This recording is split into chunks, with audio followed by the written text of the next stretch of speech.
हरे कृष्णा। तो जैसे कि हमने हमारे श्रीमद् भागवतम की सीरीज के लास्ट एपिसोड में हमने चर्चा की कि कैसे नारद मुनि इस मृत्यु लोक में आए, कैसे वो भक्ति देवी से मिले, कैसे वो चतुष्कुमारों के पास गए और चतुष्कुमारों ने भागवत कथा की और भक्ति देवी ज्ञान और वैराग्य ये लोग खिल उठे, ये लोग फिर से खिल उठे और कैसे जहाँ जहाँ भक्ति जाती है वहाँ ज्ञान और वैराग्य अपने आप जाते हैं। तो ये भागवतम की तो महिमा बहुत ही अपार है। इसलिए श्रीमद् भागवतम जो कि ग्रंथराज है, और जैसे कि हमें अच्छे से पता है कि पद्म पुराण और स्कंद पुराण ने बहुत ही ज्यादा ग्लोरीफाई किया है इस श्रीमद् भागवतम को। तम आदि देवम करुणा निधानम तमाल वर्णम सुशीत वत्रम अपार संसार समुद्र सेतुम भजा महे हम भागवत स्वरूपम। तो पद्म पुराण डिस्क्राइब करती है कौन है ये कृष्णा। तमादि देवम, Krishna is the original being, वही है परम पुरुष। करुणा निधानम, करुणा के सागर है भगवान श्री कृष्णा। तमाल वर्णम, और भगवान का जो कॉम्प्लेक्शन है वो है तमाल ट्री का, तमाल वृक्ष का।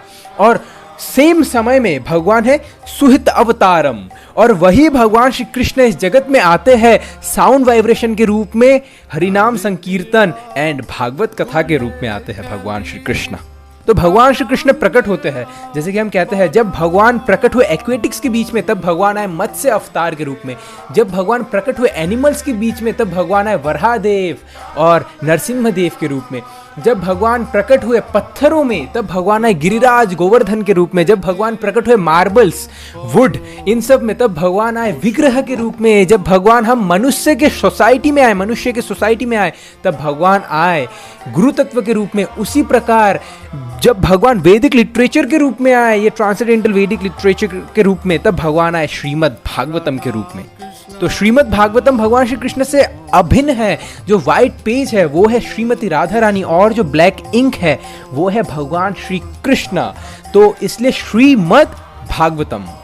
तो राधा और कृष्ण बहुत ही सुंदर सुंदर लीलाएं करते हैं इन सारे 12 कैंटोस में, 12 कैंटोस ऑफ श्रीमद् भागवतम में, इसलिए सुहित अवतारम। उसके बाद आता है अपार संसार समुद्र सेतुम। तो ये जो श्रीमद् भागवतम है, सेतु मतलब ब्रिज, ब्रिज, ये जो श्रीमद् भागवतम है ये ब्रिज है। किसका ब्रिज है? जन्म और मृत्यु के सागर को पार करने का ब्रिज है, इस संसार को पार करने का ब्रिज है श्रीमद् भागवतम। तो भजा महे भागवत स्वरूपम, तो हम उसी भगवान श्री कृष्ण श्री हरि को पूछते हैं इस श्रीमद् भागवतम के रूप में जो कि ग्रंथराज है। तो ये जो भागवत है ये भागवत 4 सिलेबल्स में है। भागवत, भ मीन्स भक्ति, ग मीन्स ज्ञान, व मीन्स वैराग्य, त मीन्स तत्व। सो श्रीमद् भागवतम हैज एवरीथिंग, लेकिन प्राइमरी दिया गया है भक्ति को, और प्रेम भक्ति प्रदान करने वाला है ये श्रीमद् भागवतम। तो जब हम भक्ति का पालन करते हैं तब सारे अपने आप ही हमारे अंदर आ जाते हैं। जैसे कि हमने हमारे पिछली वीडियो में चर्चा की कि जहां जहां भक्ति जाती है ज्ञान वैराग्य और तत्व तो अपने आप आ जाते हैं। तो इसलिए जो प्रेम भक्ति, शुद्ध भक्ति प्रदान करने वाला है ये श्रीमद् भागवतम। तो ये श्रीमद् भागवतम सर्व वेदांत सारम ही श्री भागवतम इष्यते तद रसामृता तृप्तस्य नात्र्य यद रति क्वचित। तो बहुत ही सुंदर एक्सप्लेनेशन आता है। सर्व वेदांत सारम ही मतलब वास्तव में, सर्व वेदा जो जानने लायक है, अंत मीन्स कंक्लूजन, सारम मीन्स एसेंस, ही मतलब वास्तव में। तो श्रीमद् भागवतम वास्तव में सभी निष्कर्षों का सार है जो कुछ भी जानने लायक है। और फिर क्या आता है? तद रसामृत तृप्तस्य, ये श्रीमद् भागवतम का जो रस है, जो अमृत है, वो एकदम तृप्त कर देने वाला है। नान यत्र शद रति क्वचित, और इसका अगर, इस अमृत का अगर हम एक बार पान कर लेते हैं तो और किसी भी ऐरे गहरे चीजों में हमारा रति मीन्स अटैचमेंट जागृत नहीं होती। जैसे किसी की हम निंदा करते हैं, क्रोध करते हैं, या इंटरनेट में स्क्रॉल करते रहते हैं, फेसबुक, यूट्यूब, इंस्टा, ये सब हम लोग करते हैं। इन सब में भी एक रस है, एक आनंद है। लेकिन जब हम इस श्रीमद् भागवतम का जो रसामृत का हम लोग पान करते हैं तब इन सब में रति, अटैचमेंट जागृत नहीं होती। तो इसलिए ये श्रीमद् भागवतम दिव्य है। सनातन गोस्वामी कहते हैं परमानंद पाठाय प्रेम वर्षी अक्षरायते सर्वदा सर्वसेव्याय श्री कृष्ण नमोस्तु में। सनातन गोस्वामी कहते हैं परमानंद पाठाय, तो श्रीमद् भागवतम हमें परमानंद प्रदान करते हैं। सिर्फ उसको पढ़ने से ही हमें परमानंद का आस्वादन होता है। पाठाय प्रेम वर्षी अक्षरायते, और जो अक्षर है, सिलेबल है भागवतम का, वो वर्षा करती है। किसकी वर्षा करती है? प्रेम वर्षी अक्षरायते, लव ऑफ गॉड है, प्रेम की वर्षा करती है। भगवान के प्रति जो प्रेम है उसका वर्षा करती है श्रीमद् भागवतम। सर्वदा सर्वसेव्याय। तो सारे जीवात्माओं को श्रीमद् भागवतम की हमेशा सेवा करनी चाहिए। क्यों सेवा करनी चाहिए? क्योंकि श्री कृष्णाय नमोस्तुमे, क्योंकि ये श्रीमद् भागवतम भगवान श्री कृष्ण से अभिन्न है, उनका अभिन्न स्वरूप है। जैसे कि हमने अपनी फर्स्ट एपिसोड में चर्चा की थी कि कैसे सारे 12 कैंटो भगवान के अलग अलग अंग हैं, तो इसी प्रकार जो प्रथम स्कंद है वो है भगवान के चरण। तो आज हम भगवान के चरण से शुरुआत करेंगे। तो अभी हम भागवतम में घुसने वाले हैं और भागवतम का जो पहला स्कंद का पहला अध्याय का पहला श्लोक इस प्रकार से आता है। जन्मादि अस्यो यतोन्वयद इतरश्चार्तेषु अभिज्ञान स्वराटेने ब्रह्म हृदयादि कवये मुह्यन्ति यात सूर्यः तेजोवरी मृदं यथा विनिमयो यत्र त्रिसर्गो मिश्रः धाम्ना स्वेन सदा निरस्ता कुहकं सत्यम पराम धीमहि। तो ये जो श्रीमद् भागवतम का जो पहला श्लोक है ये बहुत ही ज़्यादा डीप है और बहुत ही ज़्यादा इम्पॉर्टेंट है। तो ये जो पहला श्लोक है ये बताता है सुप्रीम लॉर्ड के बारे में। ये जो पहला वर्ड्स है ये सुप्रीम लॉर्ड जो कि भगवान श्री कृष्ण है उनके बारे में चर्चा करता है। तो ये पहला श्लोक इतना डीप है कि उसमें 108 कमेंट्री आती है आचार्यों की। इवन भक्ति सिद्धांत सरस्वती ठाकुर प्रभुपाद ने तो 1 महीने भागवतम के पहले स्कंद के पहले अध्याय के पहले श्लोक के ऊपर चर्चा की, लेक्चर दिया राधा कुंड के तट में बैठकर 1 महीने। तो इसलिए मैं आप सबसे ये रिक्वेस्ट करता हूँ कि आप श्रीला प्रभुपाद का जो कमेंट्री है इस श्लोक के ऊपर ये आप पढ़िए। श्रीला प्रभुपाद ने इतनी वंडरफुल कमेंट्री दी है और इतना डीप कमेंट्री दिया है, मैं पूरा तो कवर नहीं कर सकता, मैं बस ऊपर ऊपर से बताऊंगा, लेकिन मैं लिंक डिस्क्रिप्शन में दे दूंगा, आप जाके इसका तात्पर्य इसका परपॉट आप पढ़िए। तो श्रीला प्रभुपाद इस श्लोक का जो ट्रांसलेशन देते हैं, वैसे श्रीला प्रभुपाद के ट्रांसलेशन में साफ साफ बताया गया है कि जिस भगवान के बारे में वेद व्यास जी बता रहे हैं वो है भगवान कृष्ण। लेकिन वेद व्यास ने जो संस्कृत में ये श्लोक लिखा है उन्होंने भगवान का कोई नाम मेंशन नहीं किया है इस श्लोक में जो उन्होंने संस्कृत में लिखा है। लेकिन प्रभुपाद ने कृष्ण का नाम मेंशन किया है तात्पर्य मीन्स ट्रांसलेशन में। ऐसा क्यों?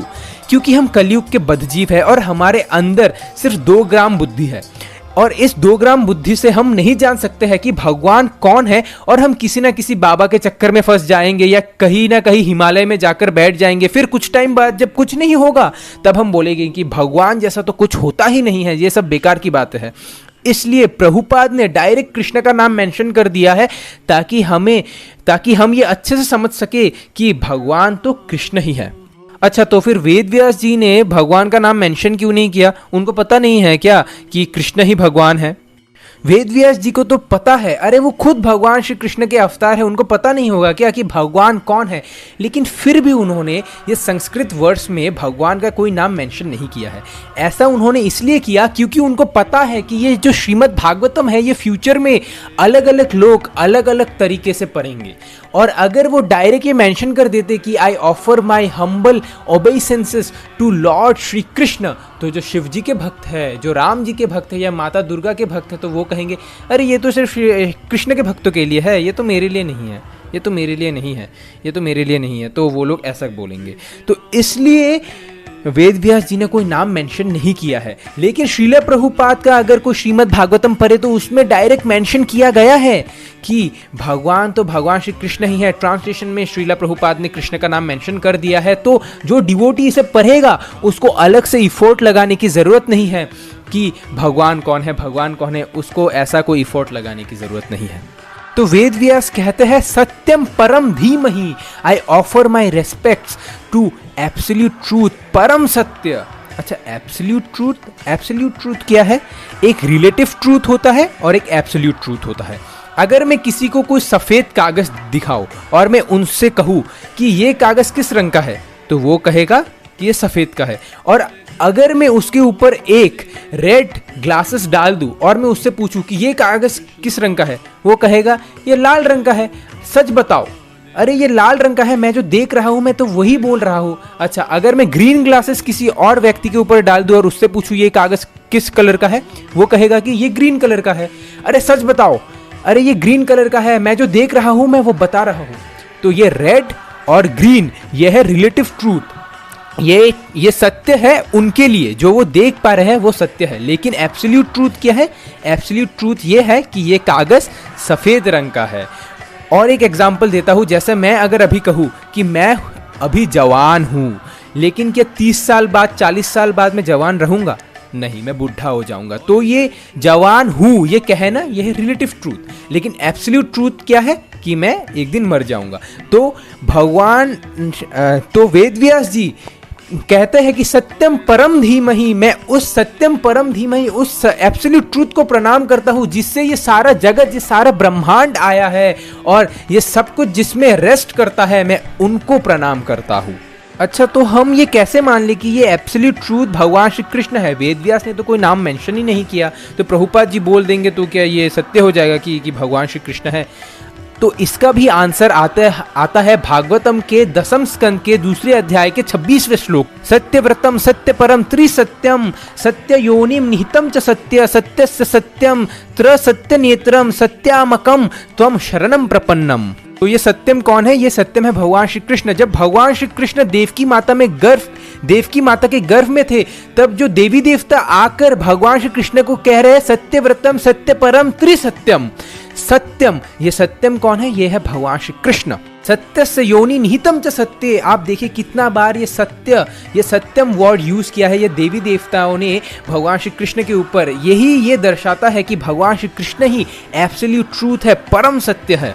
पहले वर्ष में आता है सत्यम परम धीमहि। सत्य कौन है? सत्य है भगवान श्री कृष्ण, जिनकी गुणगान डेमिगॉड्स कर रहे हैं। भगवान श्री कृष्ण को बोल रहे हैं सत्य सत्य सत्य सत्य। अच्छा, तो ये परम कौन है? सत्यम के बाद सत्यम परम धीमहि, ये परम कौन है फिर? परम है श्रीमती राधा रानी। देवी कृष्णमयी प्रोक्ता राधिका पर देवता सर्व लक्ष्मीमय सर्व कांता सम्मोहिनी परा। वेदव्यास जी पुराणों में खुद श्रीमती राधा रानी का गुणगान करते हैं कि देवी कृष्णमयी प्रोक्ता राधिका पर देवता सर्व लक्ष्मीमयी सर्व कांता सम्मोहिनी पराम। परा 2 बार ये परा वर्ड आता है, तो ये परा वर्ड रिफर्स करती है श्रीमती राधा रानी को।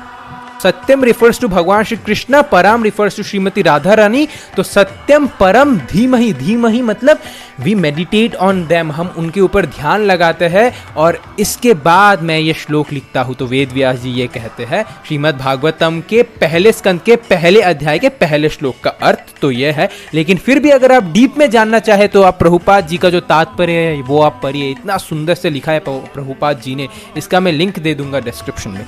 श्रीमती राधा रानी और भगवान श्री कृष्ण के ऊपर ध्यान लगाकर हम ये श्रीमद् भागवतम शुरू करते हैं। ये कहते हैं भगवान वेदव्यास जी ये कहते हैं। तो ये जो पहला वर्ष है ये हमें बताता है संबंध के बारे में। संबंध मीन्स रिलेशनशिप, कि हमारा रिलेशनशिप किसके साथ है? हमारा रिलेशनशिप है भगवान श्री कृष्ण और श्रीमती राधा रानी के साथ। तो अब दूसरा वर्ष आता है। दूसरा वर्ष में वेदव्यास जी कहते हैं धर्मो प्रोजिता कैतवोत्रा परमो निमत्सराणाम सताम वेद्याम वास्तवम अत्रा वस्तु शिवदाम तप त्रयोन्मूलनम श्रीमद् भागवते महामुनि कृते किंवा परिहि ईश्वरे सद्यो हृदयो अवरुध्यते त्र कृतिभिः शुश्रूभिः तत्कृष्णात्। तो वेदव्यास जी कहते हैं कि इस श्रीमद् भागवतम में अब मैं जो कुछ भी लिखने वाला हूँ वो होगा धर्मा, द पाथ ऑफ राइचियसनेस। अब ये जो धर्मा वर्ड है इसका कोई exact meaning, exact English word नहीं दिया गया है। अगर आप डिक्शनरी खोल के देखोगे तो धर्मा का मीनिंग क्या दिया गया है? रिलीजियन। लेकिन असल में धर्म वो है जो कि हमारा वास्तविक स्वभाव है, जो कि हमसे चेंज नहीं हो सकता। धर्म वो है जो कभी चेंज नहीं हो सकता, लेकिन रिलीजियन तो चेंज हो जाता है। जैसे आज को हिंदू है वो कल मुस्लिम हो गया, या कोई मुस्लिम है वो क्रिश्चियन हो गया, या क्रिश्चियन हिंदू हो गया, तो रिलीजियन तो चेंज हो जाता है। लेकिन धर्मा मीन्स जो कि हमारा स्वाभाविक नेचर है, जो कि कभी हमसे चेंज नहीं हो सकता। एक सिंपल मीनिंग जो धर्मा का दिया गया है वो है कोड्स एंड लॉज, इंस्ट्रक्शंस, उपदेश जो कि भगवान देते हैं। स्टेट के लॉज चेंज हो सकते हैं, गवर्नमेंट के लॉज चेंज हो सकते हैं, इंस्ट्रक्शंस चेंज हो सकते हैं, लेकिन भगवान के लॉज और इंस्ट्रक्शन चेंज नहीं हो सकते। तो इसके ऊपर जब हम चलते हैं वो है धर्मा। और धर्मा वो है जो कि हमारा स्वाभाविक नेचर है, जो कि हमसे चेंज नहीं हो सकता। और हमारा स्वाभाविक नेचर क्या है? हमारा स्वाभाविक नेचर है सेवा। आप देखिए, अगर हम भगवान की सेवा नहीं कर रहे हैं तो हम किसी ना किसी की तो सेवा कर रहे हैं। या तो हमारी इंद्रियों की सेवा कर रहे हैं, या फिर हमारी बॉस की सेवा कर रहे हैं। जो भी हमसे ऊपर है हम उसकी सेवा कर रहे हैं। तो प्रभुपाद जी कहते थे if you don't serve God you will serve dog. और आप देख ही रहे हो आजकल जो लोग भगवान की सेवा नहीं करते, वो लोग भी सुबह 5-6 बजे उठ जाते हैं। क्यों उठते हैं? अपने कुत्ते को सड़क में घुमाने के लिए लेके जाते हैं। कुत्ता जब मूत रहा होता है, हमारे इष्ट देव अभी मूत्र विसर्जन कर रहे हैं, कृपया उसे डिस्टर्ब ना करें, तो वो कुत्ते की सेवा करते हैं। तो हमारा जो स्वभाव है, हमारा जो वास्तविक स्वभाव है, वो है जीवेर स्वरूप है कृष्णेर नित्य दास। हम भगवान के दास है, उनके सेवक हैं। तो धर्म मीन्स जो चेंज नहीं हो सकता। तो वेद व्यास जी कहते हैं इस श्रीमद् भागवतम में मैं कैतव रहित धर्मा को बताऊंगा। अच्छा, ये कैतव रहित धर्मा क्या होता है? धर्मा जो कि सारे इम्प्योरिटीज से रहित हो, dharma with pure love for God, Krishna प्रेम प्रदान करने वाला धर्म के बारे में मैं बताऊंगा। Kaitava means cheating religion, cheating. हमें हर प्रकार के रिलीजियन को त्यागना होगा, लाइक देह धर्मा, कुल धर्मा, लज्जा धर्मा, जितने भी सारे धर्म हैं हमारे, वो सारे हमें त्यागना होगा। जैसे भगवान श्री कृष्ण भगवत गीता के आखिरी श्लोक में क्या कहते हैं? सर्वधर्माम परित्यज्य। वही वेद व्यास जी इस श्रीमद् भागवतम के दूसरे श्लोक में कह रहे हैं। तो धर्मा जिसमें कोई भी मेटेरियल डिजायर नहीं है, कोई भी मेटेरियल इम्प्योरिटी नहीं है, बिना धर्म अर्थ काम मोक्ष वाला धर्मा। इवन आप देखोगे पूरे श्रीमद् भागवतम के जो 12 स्कंध है, उसमें धर्म अर्थ काम मोक्ष को किसी भी चैप्टर में इंक्लूड नहीं किया गया है। इवन किसी भी श्लोक में धर्म अर्थ काम मोक्ष का जिक्र नहीं किया गया। अगर धर्म अर्थ काम मोक्ष बोले भी, अरे भाई एक श्लोक में तो ले लो यार, हमें नहीं, बिल्कुल नहीं लेंगे हम। अरे कम से कम धर्म को तो ले लो, धर्म को तो घुसा दो श्रीमद् भागवतम के अंदर। नहीं, बिल्कुल नहीं लेंगे। अच्छा, तू धर्म क्यों करता है? धर्म ताकि अर्थ कमा सके। धर्म कर्म कांड, ये कांड वो कांड करेंगे ताकि हम अर्थ कमा सके। अर्थ का क्या करेगा? अर्थ से हम अपनी काम वासनाएं को तुष्ट करेंगे। अच्छा, काम वासना तुष्ट नहीं हुई, हम फ्रस्ट्रेट हो गए, फिर प्रभु मोक्ष दे दो, प्रभु मोक्ष दे दो, फिर मोक्ष के लिए चल गए। तो ये है चीटिंग रिलीजियन, ये है कैतव युक्त धर्मा। और वेदव्यास इसीलिए कहते हैं कि मैं अब जो धर्मा बताऊंगा वो होगा कैतव रहित धर्मा, बिना किसी चीटिंग रिलीजियन वाला धर्मा। धर्म प्रोजित कैटव, हमें सारे मटेरियल धर्म्स को त्यागना होगा, फिर सबको किक करना होगा, किक आउट करना होगा, तब हम श्रीमद् भागवतम को समझ सकेंगे। ये सब करके क्या होगा? ये सब करके होगा निर्मत सरानाम सताम, हम एनवी से फ्री हो जाएंगे, ईर्ष्या द्वेष से फ्री हो जाएंगे। अच्छा, फिर क्या होगा? सताम, तब हम धर्म के रास्ते पर चल सकेंगे, पाथ ऑफ राइचियसनेस, इसके रास्ते पर चल सकेंगे। अच्छा, ये करने से क्या होगा? ये करने से होगा वेद्यम वास्तव वस्तु शिवदाम तपम त्रयोमूल्यनम, तब हम वास्तव वस्तु कौन है? वो है भगवान श्री कृष्ण को, उनको समझ सकेंगे। इस धर्म के रास्ते पर चलने से हम वास्तव वस्तु जो कि भगवान श्री कृष्ण है, जो हमें सारे तापों से मुक्त करने वाले हैं, जो त्रिताप है उनसे भी मुक्त कर देंगे, हर प्रकार के ताप से भगवान श्री कृष्ण मुक्त करने वाले हैं, उनको हम समझ सकेंगे इस धर्म के रास्ते पर चलने से।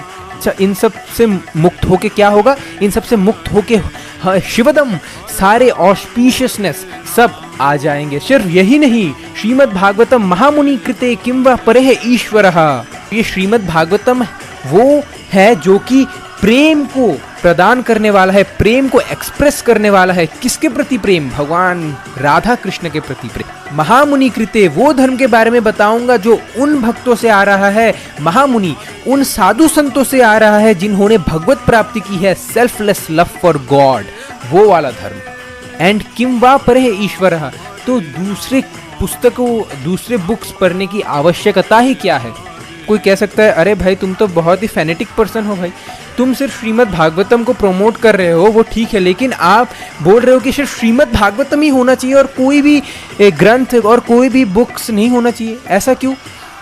एक सवाल है, अगर आप अपने घर से मंदिर 1 साइकिल में पहुंच सको तो आपको 10 साइकिल लेने की क्या जरूरत है? उसी प्रकार अगर आप श्रीमद् भागवतम से भगवान के धाम पहुंच सको तो आप बाकी ग्रंथ पढ़ के क्या करोगे? तो ये कोई फैनेटिक चीज नहीं है, ये ट्रुथ है, ये रियलिटी है कि ये श्रीमद् भागवतम हमें प्रेम भक्ति प्रदान करने वाला है और वो भक्ति के पथ पे चलने वाला जो मार्ग है वो दिखाने वाला है ये श्रीमद् भागवतम। फिर सत्य रिधि अवरुध्यते त्रिकृतिभिः शुशुर्भिश्च तत्कृष्णात्, तो जब कोई भक्त इस श्रीमद् भागवतम को प्रेम से पूरे भक्ति से सुनता है तब भगवान श्री कृष्ण बाउंड हो जाते हैं, बाध्य हो जाते हैं उस डिवोटी के हार्ट में, हृदय में प्रवेश करने के लिए। पहला श्लोक है वो हमें बताता है संबंध, रिलेशनशिप हमारे राधा कृष्ण के साथ, जो हमारा इटर्नल रिलेशनशिप है उसके बारे में बताते हैं। और ये सेकंड वर्स बात करता है अभिधेय, कि उस राधा कृष्ण को प्राप्त कैसे करें, उस भक्ति के रास्ते के बारे में, द पाथ ऑफ राइचियसनेस, उसके बारे में बताता है ये अभिधेय, ये सेकंड वर्स। फिर तीसरा वर्स आता है इस प्रकार से, निगम कल्प तरोर गलितम फलम सुख मुखत अमृत द्रव्य संयुतम पिबत भागवतम रसमालयम मुहुर अहो रसिका भुवि भूव कहा। तो इस श्लोक में वेदव्यास जी कहते हैं कि ये श्रीमद् भागवतम क्या है?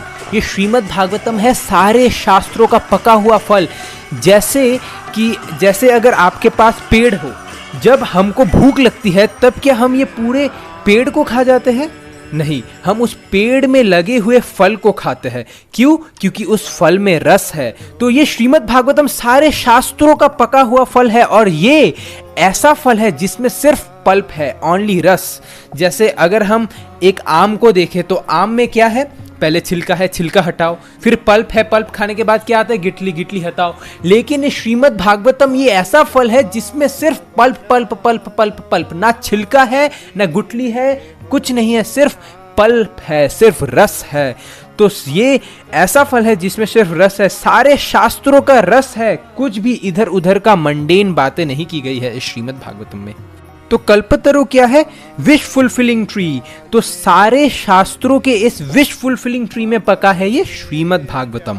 सुख मुखत अमृत द्रव्य संयुतम। और सुखदेव गोस्वामी, वो तोता जिसके बारे में हम लोग चर्चा कर रहे थे हमारे श्रीमद् भागवतम के एपिसोड 2 में, उन सुखदेव गोस्वामी ने रिलिश किया है इस श्रीमद् भागवतम को। एक तोते के अंदर हम मनुष्य से ज्यादा इंटेलिजेंस होती है जब ये बात आती है कि कौन सा फल, ये रिकॉग्नाइज करने की बात आती है कि कौन सा फल सबसे ज्यादा मीठा है। अगर आप उस तोते के सामने 100 फल रख दोगे तो वो वही वाला फल खाएगा जो सबसे ज्यादा मीठा है। तो वही तोता जो कि सुखदेव गोस्वामी, उन्होंने इस श्रीमद् भागवतम को रिलिश किया है, उन्होंने इसका पान किया है, और उस श्रीमद् भागवत और उस सुखदेव गोस्वामी से आ रहा है ये श्रीमद् भागवतम। तो जो फर्स्ट श्लोक था वो था संबंध, सेकंड वाला था अभिधेय, और ये थर्ड वाला है प्रयोजन, the ultimate goal of this whole process. ये सारे कार्य का अल्टीमेट गोल, ये भागवतम पढ़ने का अल्टीमेट गोल क्या है? वो है प्रयोजन, राधा कृष्ण की प्रेममय भक्ति प्राप्त करना, वो है। तो ये एक ओपन इनविटेशन है, ये जो थर्ड श्लोका है ये ओपन इनविटेशन प्रदान करती है। क्या? पिबत भागवतम रसमालयम मुहुर अहो रसिका भुवि भूव कहा। अरे ओ भगवान के भक्तों, अरे ओ रसिक वैष्णवों, अरे ओ प्रेममयी भक्तों, आप लोगों के पास तो टेस्ट है, भगवान के प्रेम का टेस्ट है, इसका टेस्ट है। अरे यहाँ आओ, यहाँ आओ, उससे भी ज्यादा मीठा चीज यही है, ये श्रीमद् भागवतम। इस श्रीमद् भागवतम के रस का पान करो आप। पिबत भागवतम रसमालयम, आओ इस रसमालयम का पान करो। मैं आप सबको ओपन आर्म्स से आप सबका स्वागत करता हूँ, इनविटेशन देता हूँ आप सबको कि आप सब आओ, और ये जो श्रीमद् भागवतम का जो पका हुआ फल है, ये जो आम है, ये जो श्रीमद् भागवतम है, प्लीज इसके रस का आप पान करो। लेकिन पान कैसे करना है? पान मुंह से नहीं, कानों से पान करना है। तो इस श्रीमद् भागवतम को कानों से पान करो और भगवान की प्रेममय भक्ति में डूब जाओ। तो इन 3 जो श्लोक है, ये 3 श्लोक बहुत ही ज्यादा इंपॉर्टेंट है, और सभी भक्तों को इन 3 श्लोकों को कंठस्थ करना बहुत ही ज्यादा इंपॉर्टेंट है। तो आप आज के लिए इतना ही। आप सबका बहुत बहुत धन्यवाद। Hare Krishna. Thank you very much for watching.